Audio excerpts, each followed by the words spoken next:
Buenas tardes. Antes de comenzar con el seminario, rogamos a los asistentes apagar sus teléfonos celulares o dejarlo en modo de silencio. Asimismo, en cualquier caso de emergencia, como un sismo, la vía de evacuación es la escala por la cual se ingresó acá al auditorio.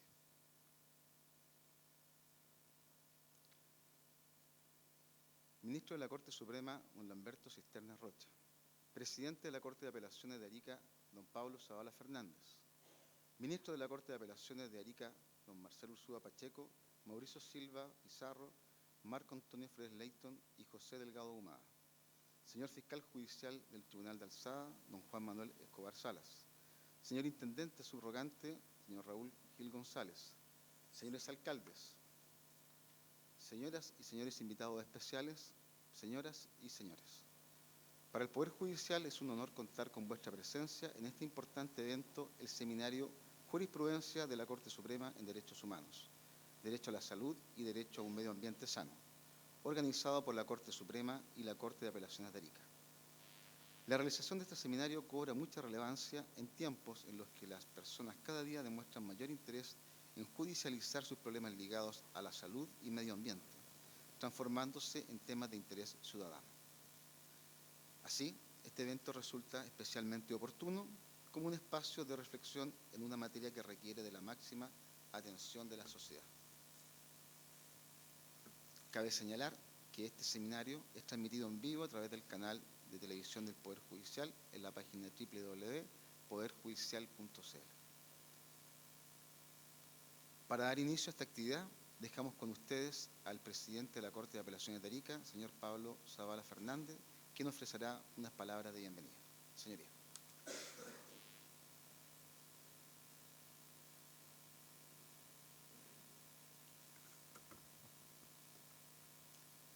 Bien, para esta jurisdicción es motivo de satisfacción recibir o servir de lugar donde se imparte este seminario, el cual abordará una cápita muy importante referido a los derechos humanos y específicamente al derecho a la salud. Esta exposición se enmarca dentro de las políticas generales de la excelentísima Corte Suprema en cuanto a difundir la actividad y el trabajo, la dinámica que ejerce dicho máximo tribunal del país en materias tan relevantes para la nación y para la sociedad. Sin embargo, en este caso, y esto es una réplica de otras experiencias que se han impartido en otras regiones del país, no ha querido que esto se transforme únicamente en la única visión que tiene la excelentísima Corte Suprema, sino que se ha querido incorporar a la comunidad jurídica local, precisamente para que aborden temáticas propias de la zona, de la región de Arica y Parinacota. Y solamente me resta darle la bienvenida y agradecer esta importante asistencia de todos ustedes.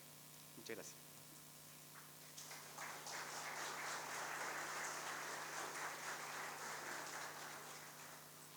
Muchas gracias, señor presidente.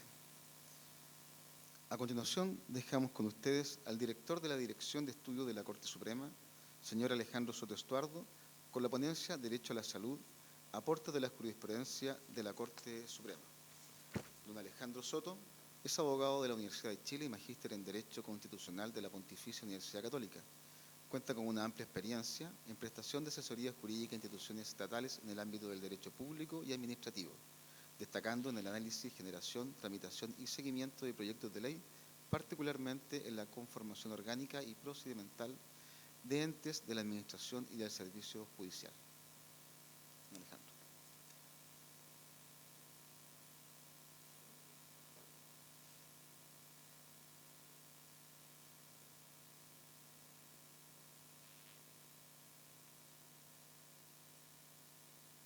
¿Aló? ¿Se escucha? Bueno, muy buenas tardes. Bueno, agradezco la presentación, bastante generosa. Los currículums siempre dicen harto más de lo que uno se acuerda de lo que es. Es realmente un placer poder representar a la Corte Suprema en reemplazo, en este caso, de la ministra Ángela Vivanco, quien estaba encargada en un principio de desarrollar o de replicar estos ciclos de seminarios en algunas regiones. Tuvimos un primer ciclo después de la Corte Suprema en la Corte de Apelaciones de Copiapó y ahora lo estamos replicando en Arica. Siempre es un agrado volver al norte, con el que siento un vínculo además bastante especial. Y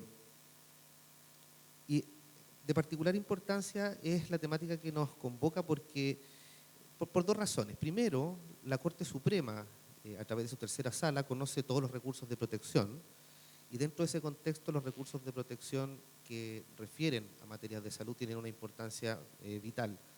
No solo por la evolución que vamos a poder ir advirtiendo a la luz de la presentación que brevemente les voy a hacer, sino también porque es una materia de vital importancia para la sociedad, para la comunidad. Estamos en un estadio de demanda de derechos en que la salud está probablemente dentro del primer orden y por lo tanto es una temática que además nos afecta a todos, ¿no? Eso es lo interesante del tema, quizás a personas que están en el sistema público, privado de salud, ganen mucho o poco. Hay casos límites que francamente no podrían ser costeados por nadie, salvo por algunas familias de nuestro país. Vamos a explicar someramente cómo vamos a estructurar la presentación. Vamos a partir con una revisión de los estándares internacionales que gobiernan la materia.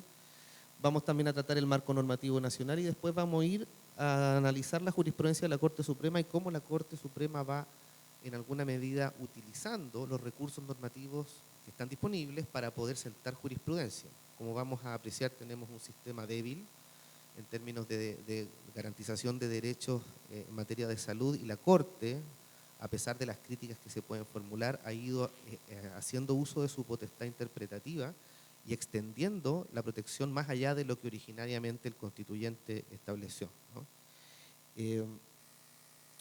¿Por qué es importante partir por el sistema universal? Porque es el que va dando las pautas acerca de lo que sigue en materia de derecho y de lo que existe hace rato en el concierto internacional.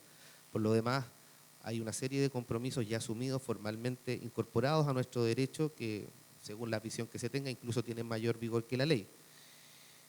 Partimos por la Declaración Universal de Derechos Humanos, que ya en el año 1948 hablaba del derecho a la salud como una especie de manifestación de otro derecho más grande, ¿no? Que es el derecho a tener un nivel de vida adecuado.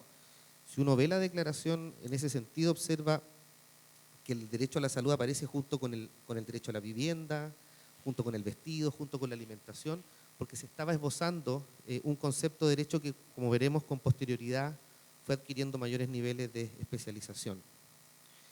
Por su parte, el Pacto Internacional de Derechos Económicos, Sociales y Culturales de 1966, en lo que ya se conoce como derechos de segunda generación, empieza ya a individualizar de una manera más clara el derecho a la salud.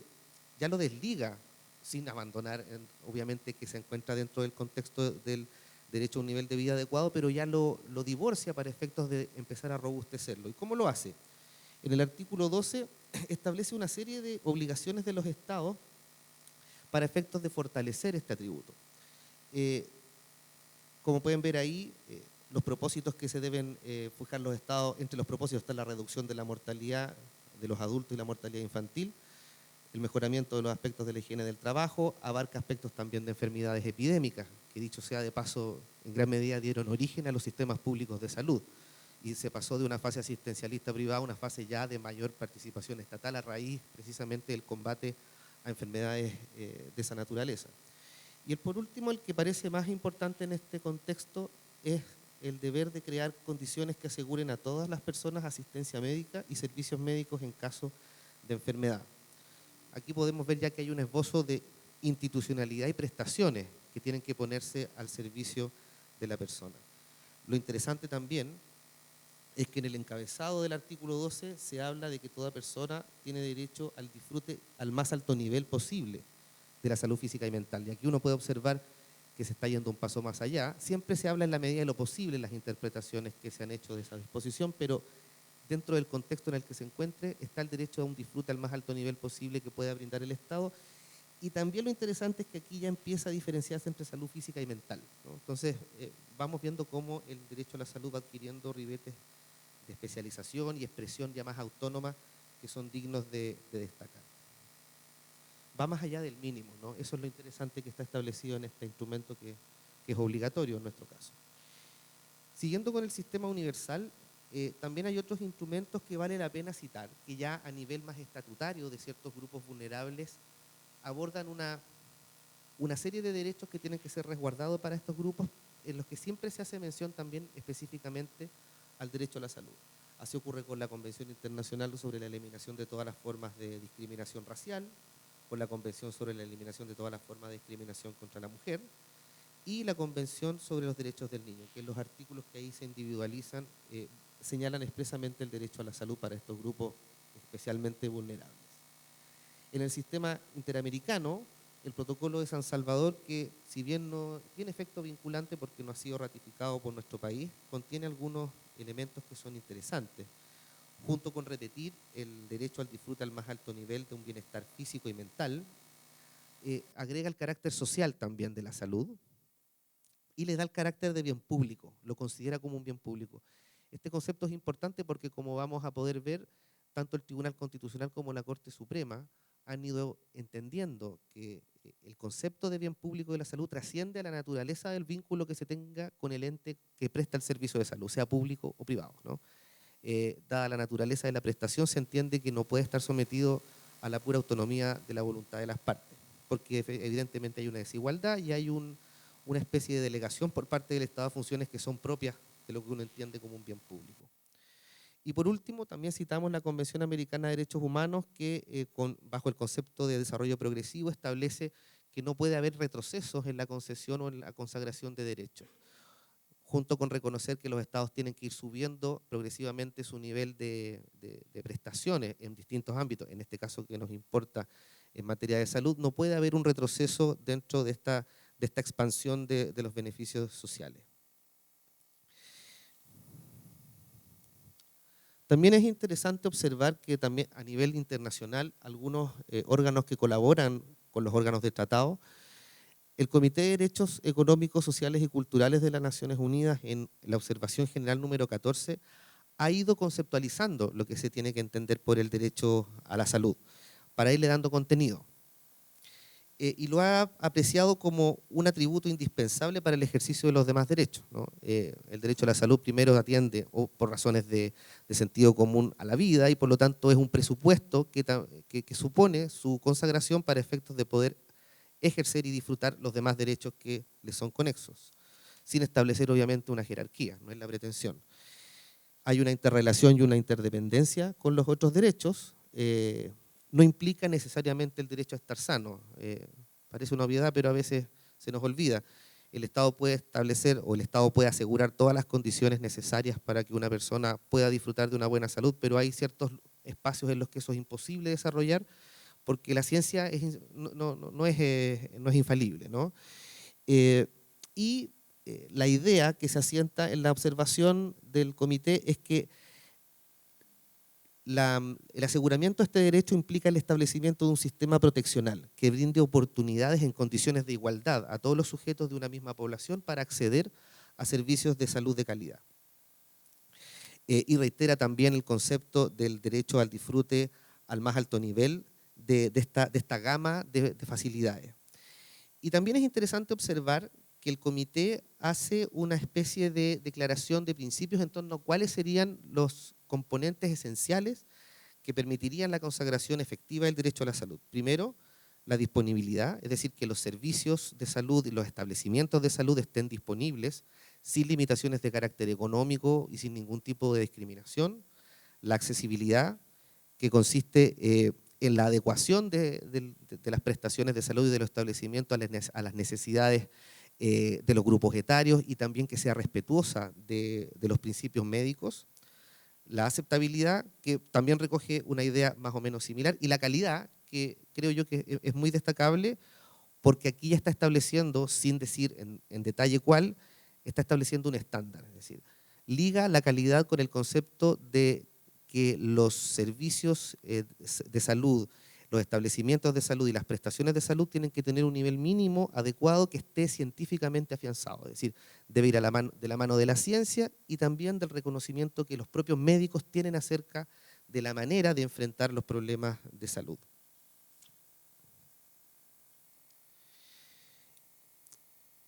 En cuanto a los mecanismos de reparación, lo traemos a colación porque de nada serviría tener un derecho si no tenemos cómo ejercerlo. La manera de ejercerlo en nuestro sistema, como veremos pronto, está establecida principalmente, sin perjuicio que existen otros mecanismos, a través del recurso de protección. Y a propósito de eso, es interesante observar cómo el comité al que antes nos referíamos ha establecido que se suele señalar por la doctrina desde hace bastante tiempo, cuestión que ha ido siendo morigerada en todo caso, como una suerte de diferenciación entre los derechos de primera generación versus los derechos de segunda generación. Como los de segunda generación establecen ciertos deberes prestacionales, desembolsos financieros, se ha tendido a pensar históricamente que los primeros son indudablemente demandables ante el órgano jurisdiccional, mientras que los segundos estarían más bien en sede del Ejecutivo o del órgano llamado a entregar las prestaciones. Y por lo tanto, debiera ser al menos más tímida la función del ente jurisdiccional para no incurrir en el señalamiento de una política pública concreta en materia, en este caso, sanitaria. Y a eso se opone abiertamente el comité. Dice, no podemos hacer esta diferenciación, los derechos establecidos en estos instrumentos internacionales están interrelacionados, no son independientes unos de otros, unos dependen de otros, y estamos hablando, en este caso, del derecho a la salud, del cual depende el resto, y por lo tanto no cabría mirarlos aisladamente, y por lo tanto no podemos darle un tratamiento diferenciado, que además implicaría un retroceso, porque ya es un hecho que la jurisdicción ha ido interviniendo desde bastante tiempo atrás en mejorar la posición de los menos aventajados, que en el caso de la salud se da con mayor nivel de intensidad. Junto con eso también establece algunas normas o algunos principios del debido proceso para efectos de que las personas sean capaces de poder acceder a un recurso judicial efectivo que en realidad permita efectivizar el derecho que está siendo reclamado. ¿Por qué lo traemos a colación?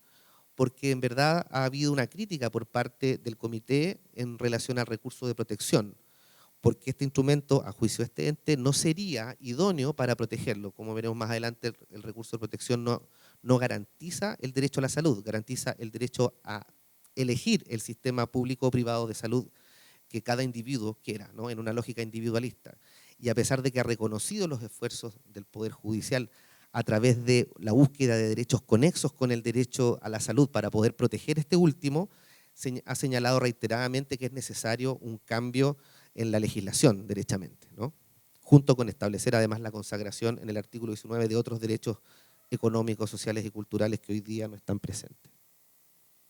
¿Cuál es el marco normativo con el que la Corte Suprema se ve enfrentada en sus procesos judiciales?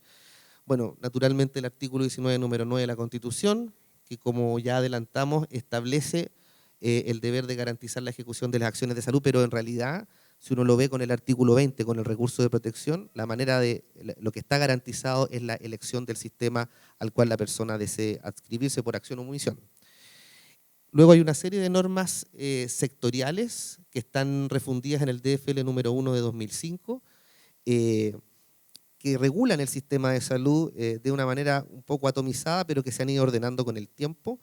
Nos parece interesante también destacar un avance desde el 2004 en adelante con la ley del régimen de garantías explícitas en salud, que se conoce como GES, y la normativa establecida en la ley 20.584 que establece los derechos y deberes de los pacientes, se conoce en términos más generales, y la ley 20.850 que crea un sistema de protección financiera para la cobertura de enfermedades de alto costo, que se conoce como ley Ricarte Soto. Son avances significativos, pero que tienen un problema que va de la mano con la progresividad. Están sujetos siempre a la actividad decretal de parte del Ejecutivo, que conforme a la disponibilidad presupuestaria va ampliando el catálogo de enfermedades y también de medicamentos y otros instrumentos a través de los cuales se puede combatir una determinada enfermedad. Y también hay circulares de la Superintendencia de Salud que regulan el contenido y condiciones del cumplimiento de los contratos de salud, que son un instrumento importante a la hora de solucionar a veces por vía arbitral los problemas que se suscitan entre los cotizantes y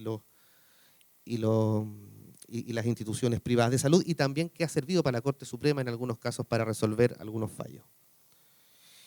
Bueno, ya lo anunciamos, la acción de protección solo se puede presentar respecto del derecho a elegir el sistema de salud. Eso es lo que literalmente uno puede observar a la luz del artículo 20 y 19, número 9, inciso final de la Constitución. Esto responde en realidad a un modelo más bien anquilosado y antiguo de ver la consagración y la efectivización de derechos. Hay una razón histórica en la Constitución para haberlo establecido así. Pero también existe la posibilidad de ver vulnerado este derecho cuando se afectan otros. Y ese es el mecanismo que la Corte Suprema y los tribunales inferiores también han utilizado para poder tutelar el derecho a la salud. ¿Cómo lo ha hecho? Cuando ha identificado una vulneración a la vida o a la integridad física y psíquica de la persona, o una vulneración al derecho a la igualdad ante la ley o al derecho de propiedad.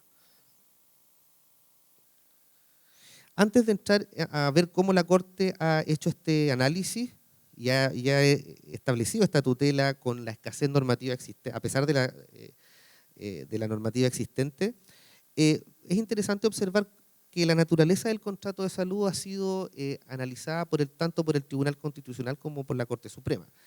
Ya el Tribunal Constitucional, desde el año 2010, fue estableciendo que los contratos de salud tienen una base constitucional, por lo tanto, de orden público, no pueden estar sometidas solamente a la autonomía de la voluntad de las partes, y por lo tanto se enlazan también con principios constitucionales, como la protección de la salud, la seguridad social.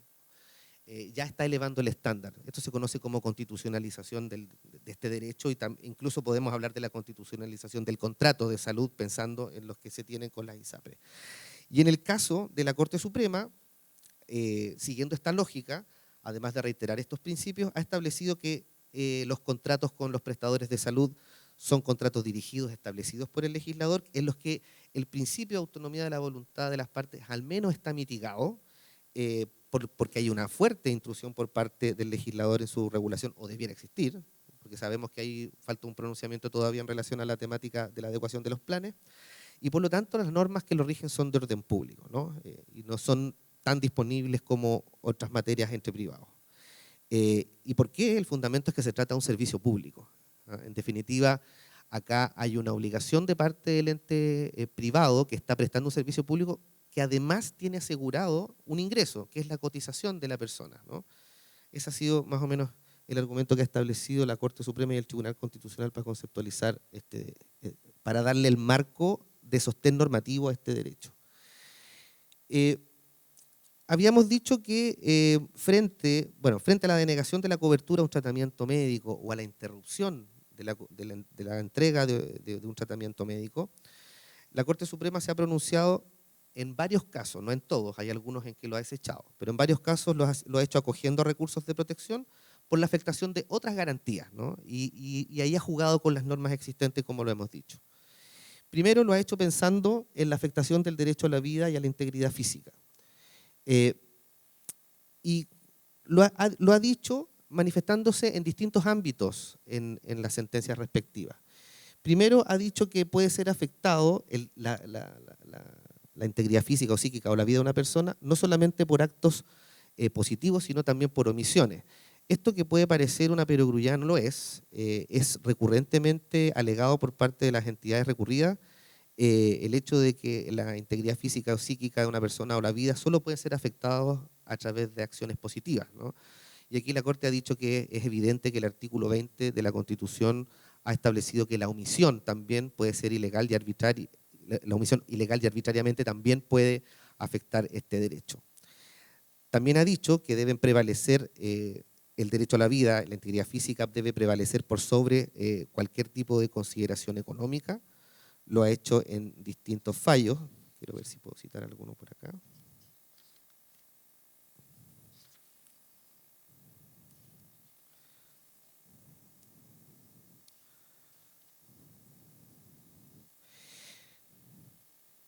Ha dicho la Corte Suprema que si bien uno puede considerar que existen miramientos de orden económico por parte del ente que provee el servicio para efectos de otorgarlo, pues se reconoce que en verdad hay una pauta normativa en base a la cual los servicios públicos pueden y no pueden hacer un gasto.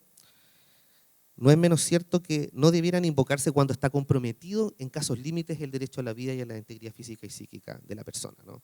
Aquí la Corte hace una especie de ejercicio de ponderación y establece que cuando se está frente a casos límites necesariamente hay que revisar y hay que pronunciarse a pesar de las limitaciones económicas que puedan existir.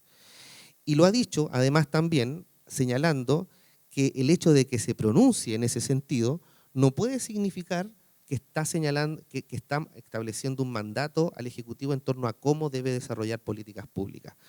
Esta es una cuestión muy debatida, pero en lo que a nosotros nos interesa, la Corte Suprema ha definido expresamente en sus sentencias judiciales, o se ha tratado de cuidar, de decir que a través de sus decisiones no tiene una pretensión de esa naturaleza.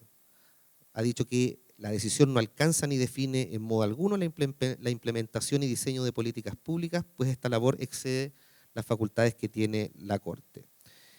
Y por lo tanto se pronuncia solamente respecto de la causa que actualmente está siendo conocida por el tribunal. Otra forma que ha tenido la Corte para dar cobertura a este derecho ha sido identificando algún tipo de vulneración del principio de igualdad ante la ley. Y lo ha hecho tanto frente a vulneraciones cometidas por entes públicos como privados encargados de desarrollar prestaciones de esta naturaleza.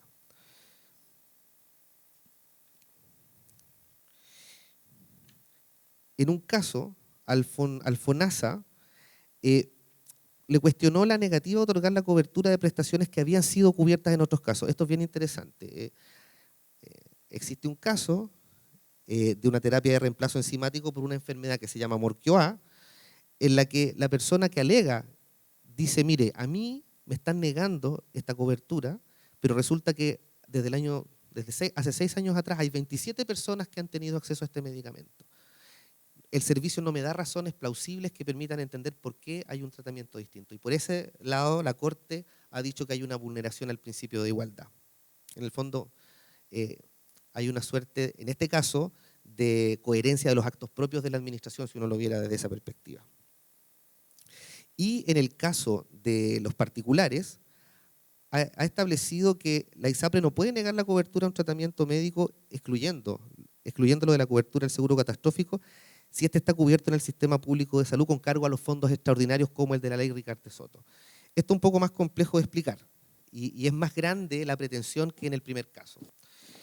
Se trata de situaciones en que la Corte se hace el siguiente planteamiento. Dice, mire, los usuarios del sistema público de salud pueden acceder a un determinado medicamento, por ejemplo, el Soliris, ¿no?, con cargo a un fondo extraordinario, que como vimos se va incrementando año a año van aprobándose los recursos necesarios para su otorgamiento.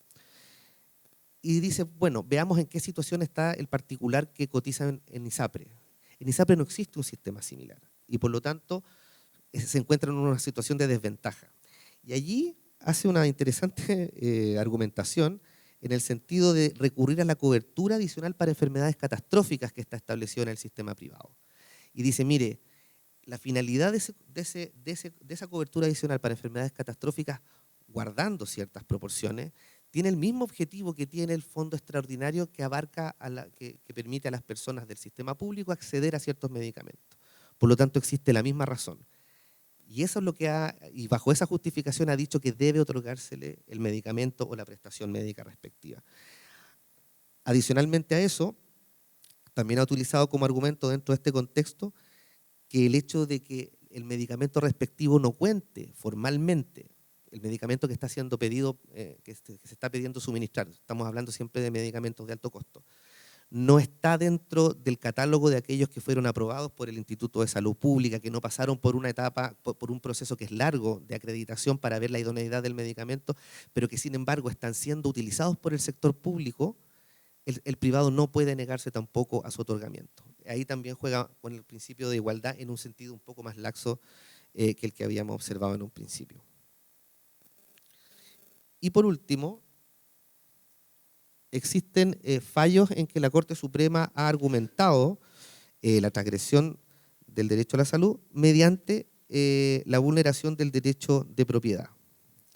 Y lo ha hecho estableciendo que cuando las ISAPRES incumplen las obligaciones que están estipuladas en el contrato de salud y se niegan a solventar prestaciones que serían de su cargo, incurre en un actuar ilegal y arbitrario en la medida que no logre justificar el porqué de esa medida. Y la Corte ha sentado dos hipótesis en las que podría suspenderse un tratamiento de esta naturaleza. Primero, cuando hay una variación significativa del estado de la salud de la persona que tiene que estar debidamente acreditado, o cuando existan antecedentes médicos que respalden la exclusión de la cobertura. Es muy común que en algunos casos las instituciones privadas de salud dejen de prestar el servicio justificándolo con antecedentes que ellos mismos emiten, una certificación por los médicos de la propia institución. Y allí la Corte ha sido muy aguda y muy insistente en decir que el estándar para acreditar esa circunstancia no puede quedar en manos del propio ente que está llamado a proveer el servicio y por lo tanto tiene que aumentar el nivel de acreditación. Y lo ha hecho, y al argumentar en ese sentido dice que además de transgredir el contrato, está afectando el derecho de propiedad de la persona porque, como efecto reflejo, está obligándola a desembolsar por una cobertura que debió haber sido cubierta por, o una prestación que debió haber sido cubierta por el ente de salud. Y finalmente hay algunas sentencias en que la Corte Suprema se aleja de estos conceptos y ha exigido la existencia de un derecho preexistente e indiscutido, el derecho afectado para efectos de acreditar la concurrencia de los presupuestos fácticos para que proceda el recurso de protección y otorgar el recurso de protección.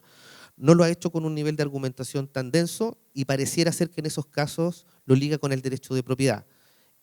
No hay en algunos de esos fallos, al menos identificamos 4 en ese sentido dentro del último periodo, la Corte Suprema hace una relación con el derecho de propiedad y no se hace cargo de la eventual vulneración del principio de igualdad ni el derecho a la vida, la integridad física de la persona. Como sabemos, la jurisprudencia no necesariamente tiene que ser uniforme en todo el periodo, pero es significativo observar cómo la Corte Suprema ha ido estableciendo y sentando precedentes que permiten, a raíz de otras garantías explícitamente establecidas por el constituyente en la Carta Fundamental, poder dar cobertura a algo que explícitamente no lo tiene. También ha ayudado a esto, y en eso hay que hacer un reconocimiento, la elaboración de leyes sectoriales que han ido fortaleciendo este derecho, como lo habíamos visto en etapas previas de la presentación. Llego hasta acá, estoy un poco pasado del tiempo, les agradezco y al final vamos a tener un espacio para poder contestar preguntas si las tuvieran. Muchas gracias.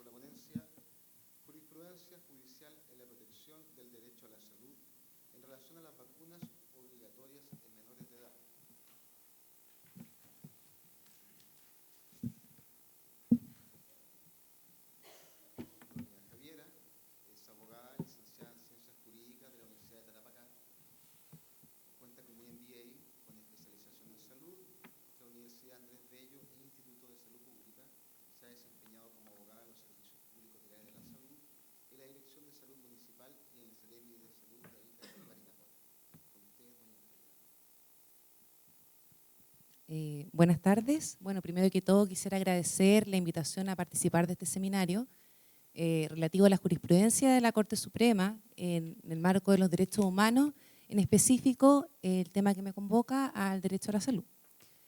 La exposición va a tratar respecto a la jurisprudencia judicial en la protección de derecho a la salud en relación a las vacunas obligatorias en menores de edad. La presente exposición abordará en el fondo el rol que ha tenido la jurisprudencia judicial en materia de la protección del derecho de salud en cuanto al rechazo de las vacunaciones obligatorias de menores de edad y en este sentido analizar si es que estos rechazos implican un riesgo a la salud del menor, a la vida, a la integridad física, que puede incluso poder limitar o negar la disponibilidad de este bien jurídico por parte de sus padres o tutores legales.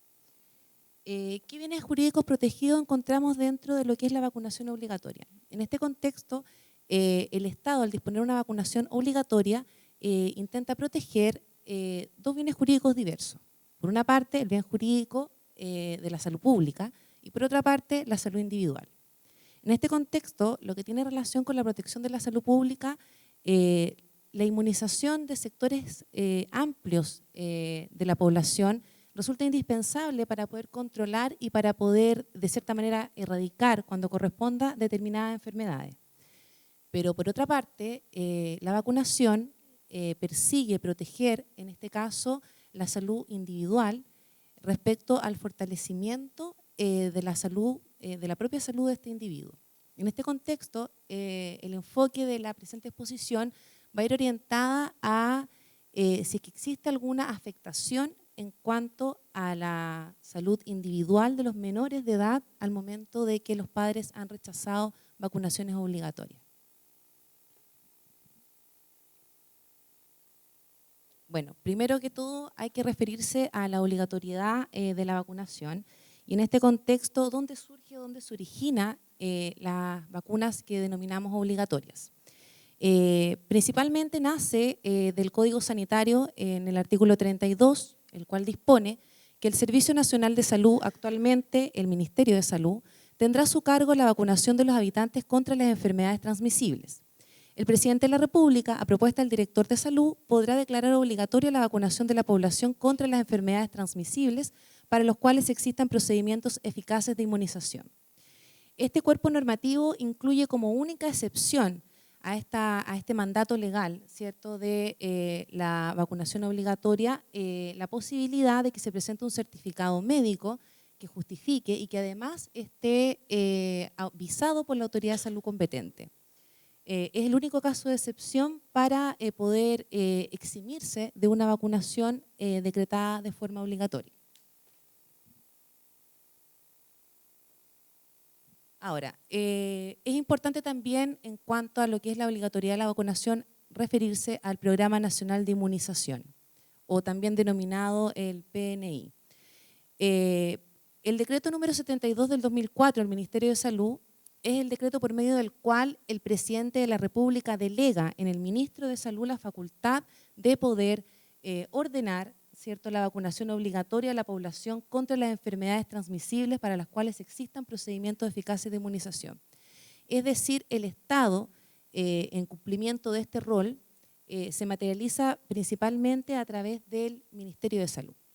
Y el Ministerio de Salud, en esta temática, una de las principales obligaciones que tiene es poder definir y dictar este Programa Nacional de Inmunización, que en el fondo es un instrumento normativo que permite determinar qué vacunas se van a aplicar, a qué grupos van dirigidos, y esto se materializa en este caso en el decreto exento número 6/2010 del Ministerio de Salud, que está vigente, el cual dispone la vacunación obligatoria contra enfermedades inmunoprevenibles de la población del país y que da vida al calendario anual de vacunación.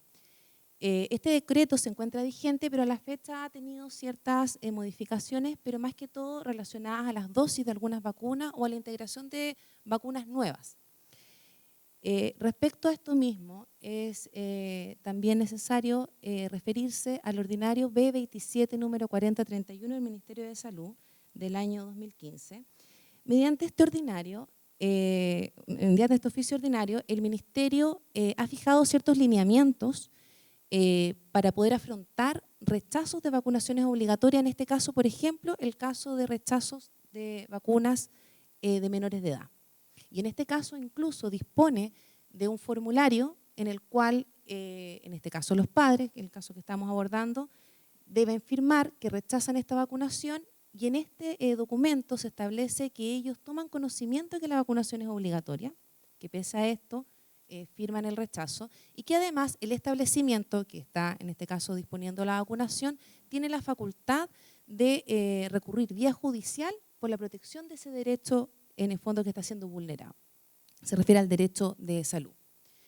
La verdad es que a priori, adelantando un poco las conclusiones, este instrumento, si bien materializa la posibilidad, ¿cierto?, que tendrían los establecimientos para poder recurrir por un rechazo de vacunación, primero que todo lo entregan un carácter facultativo, o sea, se va a entender que cada uno de los establecimientos va a depender de cada uno de estos, público o privado, si es que van a iniciar algún tipo de acción judicial respecto a esto, es muy al caso a caso, y también no señala por qué procedimiento o en base a qué acción, sino simplemente señala que tienen la facultad de recurrir en el fondo por vía judicial. Y para terminar, en realidad, este marco, en el fondo de la obligatoriedad de la vacunación y el rechazo de las vacunas, La ley 20.584, más conocida como la Ley de Derecho y Deber del Paciente, en su artículo 14, inciso primero, que está ahí señalado, refiere a la autonomía, se reconoce la autonomía de las personas en sus atenciones de salud.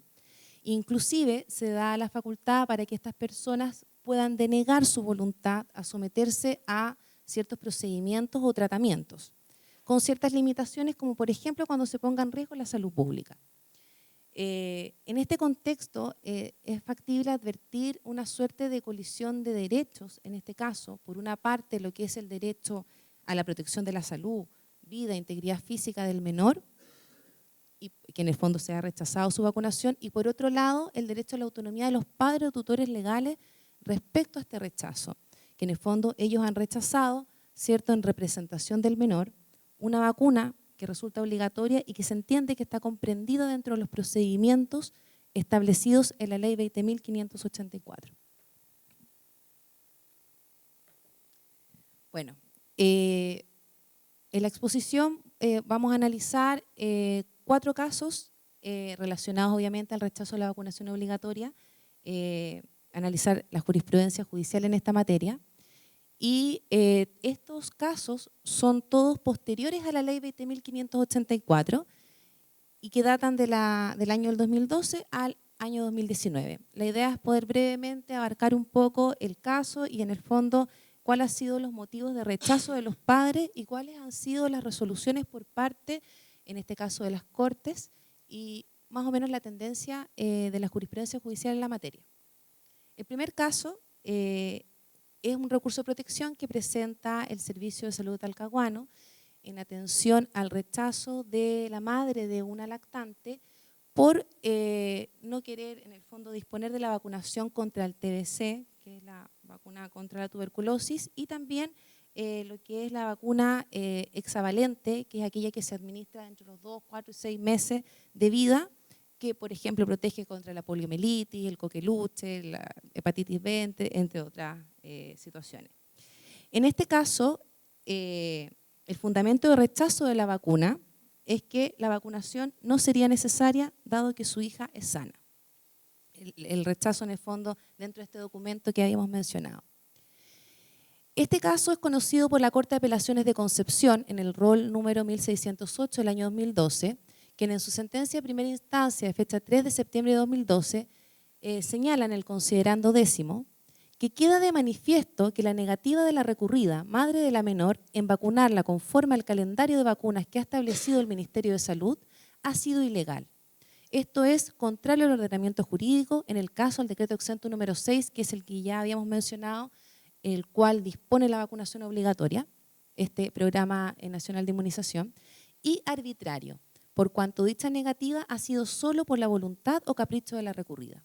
Además, ha amenazado el legítimo derecho a la vida del menor de autos, ya que al no ser vacunada se encuentra expuesta a contraer enfermedades inmunoprevenibles que podrían acarrearle discapacidad, incluso la muerte. Por lo tanto, procede a acoger este recurso de protección e incluso faculta para que pueda auxiliarse por la fuerza pública en caso de una oposición.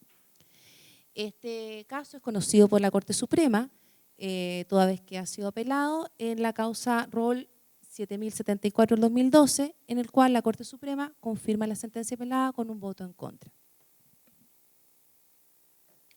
El segundo caso es un caso que es un recurso de protección que interpone la directora del Hospital Base de Osorno en atención también al rechazo de la vacunación de un lactante, la vacuna obligatoria, que es contra la tuberculosis. Y en este caso, el rechazo de la vacunación, el fundamento que entrega la madre es que con el papá de su hijo tomaron la decisión de no vacunarlo debido a posibles consecuencias negativas de los ingredientes de la vacuna. En este contexto, es la Corte de Apelaciones de Valdivia, que en la causa Rol 1375 del 2015, conoce de este recurso y resuelve con fecha 3 de diciembre de 2015. En su considerando tercero, señala que el ordenamiento jurídico nacional consagra el artículo 19, número 1 de la Constitución Política de la República, el derecho a la vida y a la integridad física y psíquica de la persona. de modo que es imperativo, especialmente para los servicios públicos de salud, velar precisamente por la salud y la vida de las personas que conforman la sociedad, aún contrariando la voluntad de estas y o de su entorno familiar.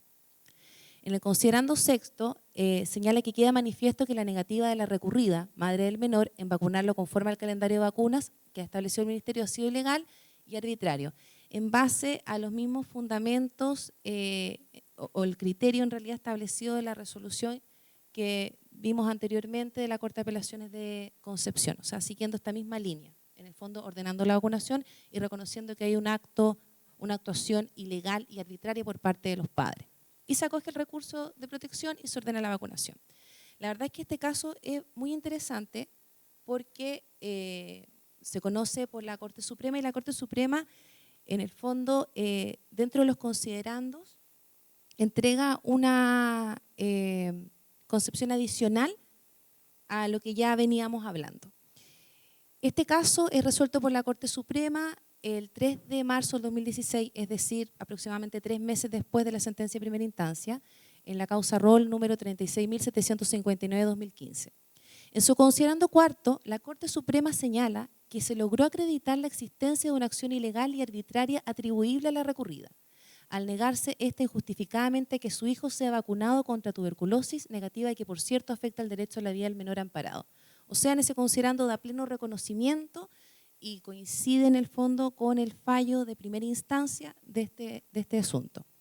Sin perjuicio de lo anterior, en el considerando quinto señala que la obligatoriedad de la vacunación contra la tuberculosis es durante los primeros días de vida, donde el recién nacido es inmunodeficiente. Esta obligatoriedad no se extiende más allá del primer mes de vida, y en razón de que el lactante por quien se recurre nació el 20 de octubre del año 2015 y habiendo superado el mes de vida al momento de la dictación de este fallo, es que la vacuna contra la TBC no es obligatoria desde el punto de vista epidemiológico, por lo que no hay medida alguna que adoptar.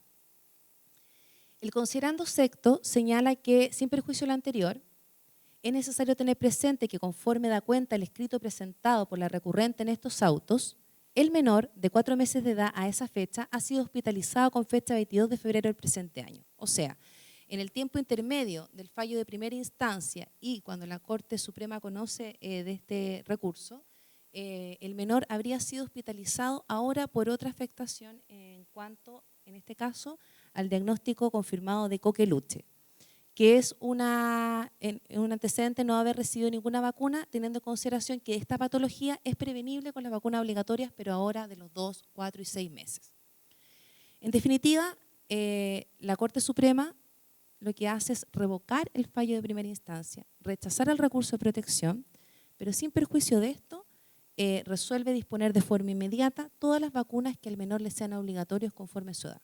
O sea, en este sentido la Corte sigue con el lineamiento de que estas vacunas son obligatorias, no le desconoce ese mérito, solamente rechaza el recurso de protección en cuanto a la vacuna de tuberculosis porque se entiende que ya en el fondo habría superado la oportunidad legal, o sea, superado en el fondo la oportunidad que la misma disposición que señala las vacunas ya habría superado la edad que le corresponde al menor para que sea en el fondo efectiva y sea obligatoria desde el punto de vista epidemiológico. Pero sin perjuicio de esto, dispone que sea vacunado con todas las otras vacunas que corresponden a su edad. El tercer caso es un caso que es reciente, es del 2018. Este caso no llegó a la Corte Suprema porque no fue apelado, pero lo quise mencionar porque en sus considerandos alude directamente al tema abordado en esta exposición. ¿En qué sentido?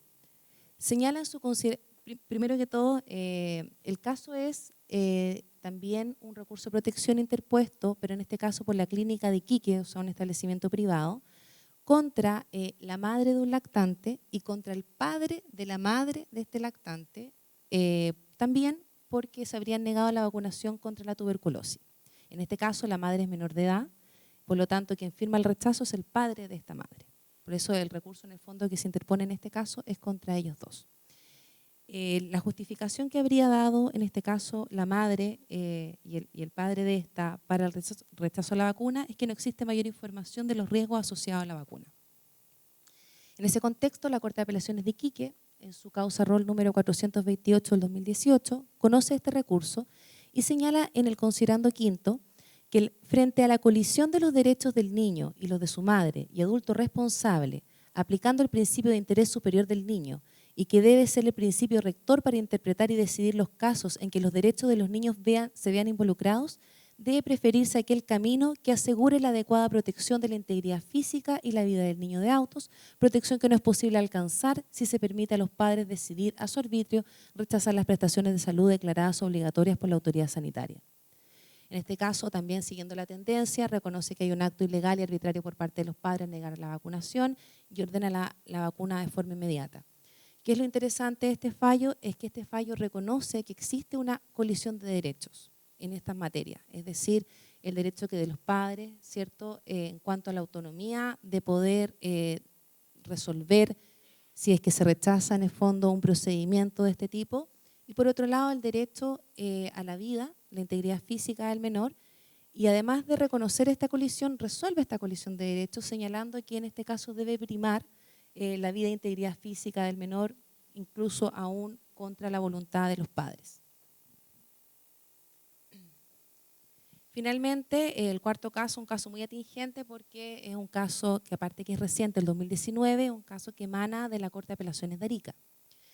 Es un recurso de protección que interpone la ilustre Municipalidad de Arica contra los padres de un menor, también por el rechazo a la vacunación obligatoria correspondiente a esta vacuna hexavalente que se aplica a los 2, 4 y 6 meses de vida.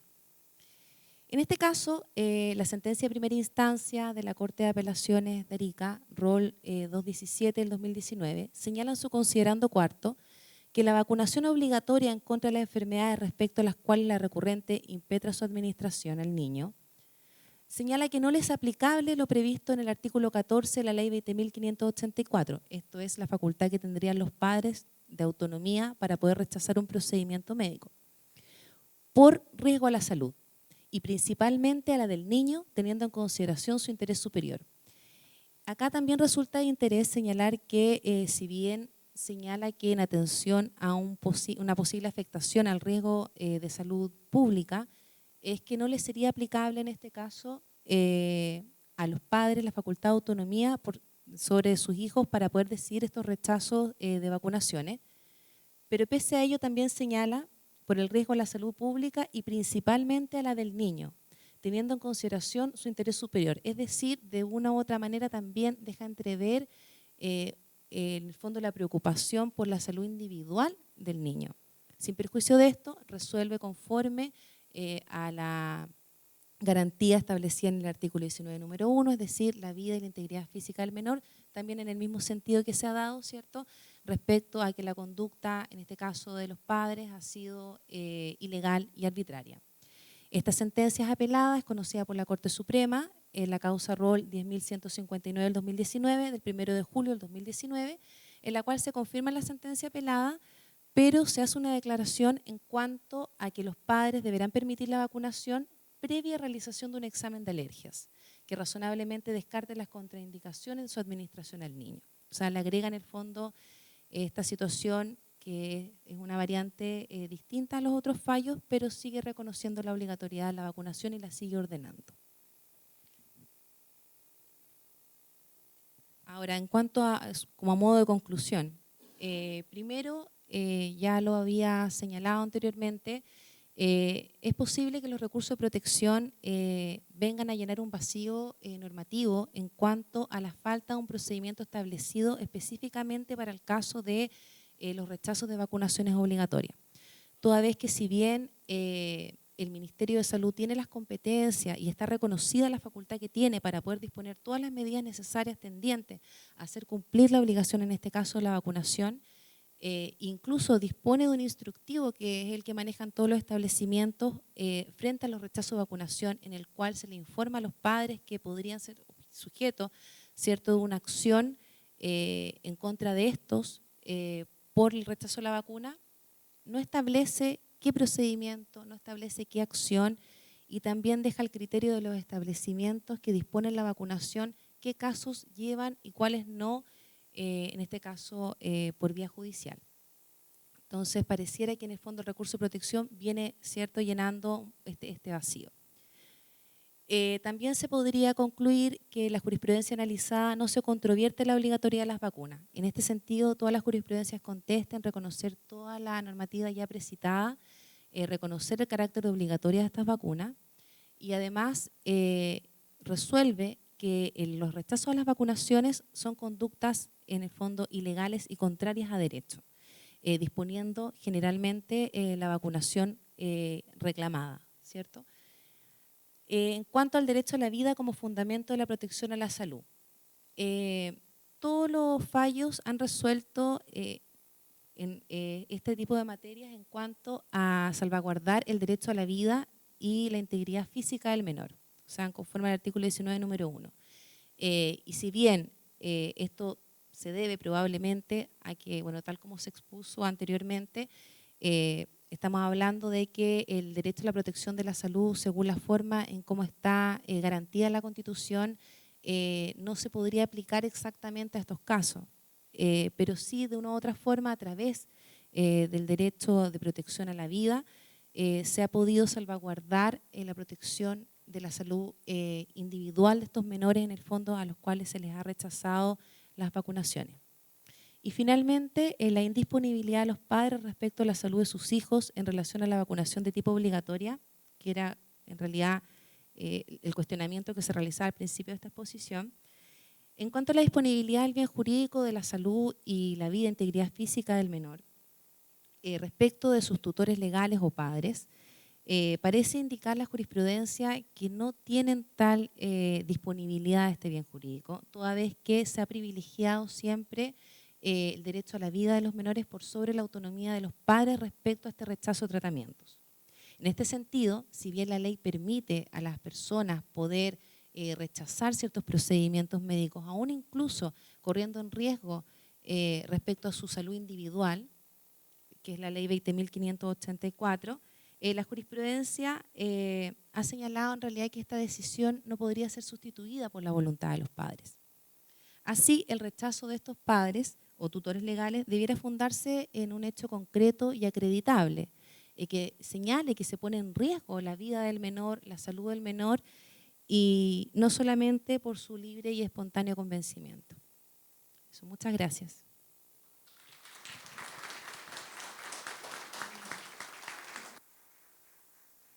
Agradecemos la exposición de la Fiscalía y vamos a esto de una ronda de preguntas, por lo cual solicito que puedan hacer la mano de manera de acercar el micrófono para que su consulta sea escuchada por todos los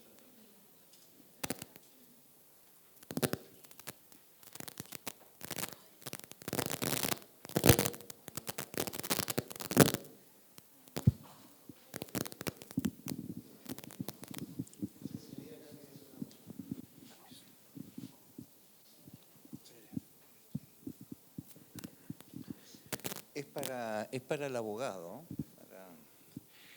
Es el siguiente caso. Se sospecha de una enfermedad que está garantizada por el GES. Es enviado al hospital de Santiago, por el hospital de Arica, por cierto,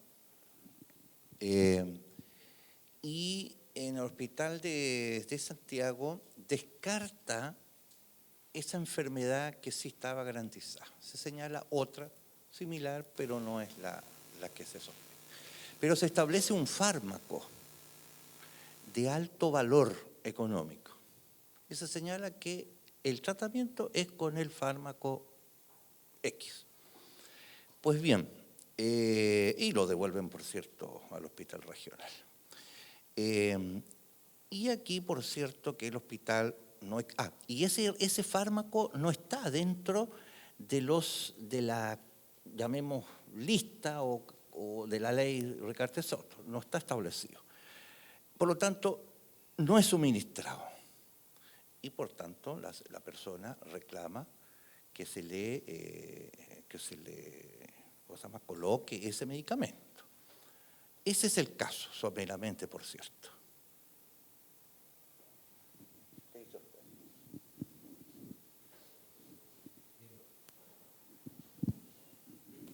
Usted dice, ¿es un caso real? ¿No? Supongamos que no sea real. Ya, es que Ficticio, supongamos. allí bueno, algo pudimos anunciar. Efectivamente, existe un mecanismo a través del sector, al menos en el sector público, en el que las coberturas que se entregan, y particularmente los medicamentos que entran dentro de las enfermedades de alto costo o de similar naturaleza, pasan por un procedimiento. Pero la Corte Suprema se ha abierto a la posibilidad de que aun cuando ese medicamento no haya pasado por este proceso de acreditación, si es que existen otros elementos que permiten identificar que es indubitado la eficacia de ese medicamento para la sobrevida de la persona, en algunos casos sí ha permitido o sí ha ordenado que se entregue. Ahí la jurisprudencia es variable, no es uniforme, pero sí lo ha hecho. Incluso hay algunos fallos bien interesantes en los que se ha discutido el proceso de ingreso de un medicamento al sistema. Es decir, un grupo de personas siente que está vulnerado su derecho por el hecho de que en el procedimiento de acreditación de un medicamento o de identificación de aquellos medicamentos que entrarían dentro de aquellos que deben ser prestados por la administración, se vulneró alguna garantía. Y ahí el tribunal siempre tiene como una especie de deferencia hacia el carácter técnico de la decisión. Pero hay una cosa interesante, y a propósito de lo que usted dice, hay un caso muy sensible que se dio con una persona que vive en Copiapó, a la que le detectaron una enfermedad que, de acuerdo al sistema público de salud, porque ella estaba adscrita a FONASA, no tenía un mecanismo idóneo ni existente en nuestro país científicamente afianzado para tener algún tipo de solución. Recurrió a la Corte, las de apelaciones en primera instancia de Santiago. La Corte de Apelaciones de Santiago ordenó que se diera la prestación que esta persona alegaba, porque el dilema era el siguiente. El ente público al que ella estaba adscrita decía que no, pero habían entes privados, médicos particulares, que decían que sí podía haber una solución distinta a través de un trasplante.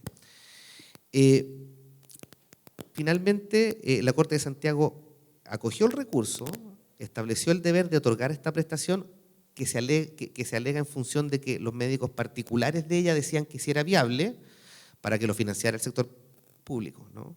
Es raro, el sector público dice, no tengo científicamente afianzado que esto sirva, pero el tribunal consideró que como había indicios de que existía efectividad en la sobrevivencia de la persona en caso de que se le aplicara el medicamento, o el tratamiento en este caso, sí lo ordenó. La Corte Suprema, ¿qué dijo?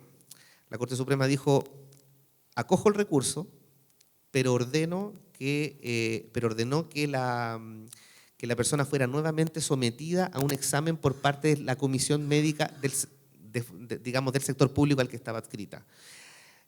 Ese fallo ha sido muy criticado, porque no replicó el modelo que había acogido la primera instancia, en este caso la Corte de Apelaciones. Pero lo que yo rescataría de ese fallo es que al momento de ordenarle a la comisión médica dependiente de FONASA, del Servicio de Salud, para volver a reevaluar estos antecedentes, dijo, tome en consideración lo que dicen los médicos privados tratantes de la paciente, ¿no? Entonces, ahí uno nota una evolución en que, y lo ha dicho la Corte expresamente en algunos fallos, dice, el sistema público de salud tiene formas, tiene mecanismos, pero tenemos que estar abiertos a que tal vez existan médicos tratantes que están incluso más al día, y puedo buscar los fallos luego y citarlos, que estén más al día de los conocimientos de procedimientos y medicamentos que estén afianzados en el tratamiento de enfermedades de alto costo, que deberían ser considerados por la Administración a la hora de incluirlos en los fondos extraordinarios. El problema que está detrás de esto siempre es que es la dicotomía entre lo que dice la ciencia y los recursos disponibles, ¿no?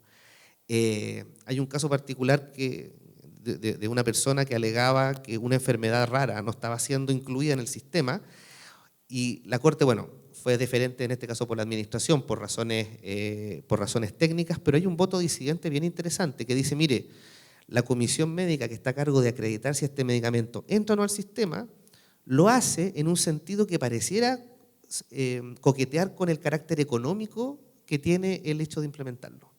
Entonces, como es tan caro, pareciera ser que eleva el estándar de acreditación para efectos de incluirlo. Y esa no es una razón plausible. Yo creo que todavía esto es algo que hay que ver cómo se materializa a través de una jurisprudencia más mayoritaria en la Corte Suprema, pero hay indicios muy importantes que nos hacen ver que al corto, mediano plazo, la administración se va a ver en la obligación de modernizar sus sistemas de acreditación de enfermedades y empezar a darle más prioridad dentro del presupuesto público. No por una orden directa que dé el juez de la causa, sino como consecuencia de un cúmulo de fallos que tampoco es anormal que la administración tenga que adecuarse a lo que las decisiones judiciales emiten. Hay servicios públicos que en sus considerandos citan fallos, en las resoluciones que dictan citan en sus considerandos fallos de la Corte Suprema, así que no nos debiera extrañar que jurisprudencia reiterada en una materia implique un cambio en la forma en que se presta un determinado servicio.